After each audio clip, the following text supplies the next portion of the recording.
they will. They know we're missing, and they have tracking dragons. If you so much as touch us, Hiccup is gonna kick. Hiccup? He's not a problem. Really. Trust me. He's only the son of Stoic the Vast, his heir to the throne of Burke, and the greatest dragon master this world has ever seen. Dragon Master. I, alone, control the dragons. No, sorry.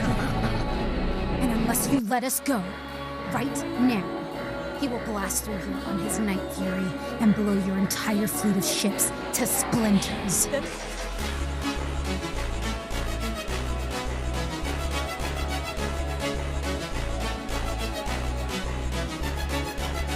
You think you can come into my home, sit in my father's chair, and threaten my dragon?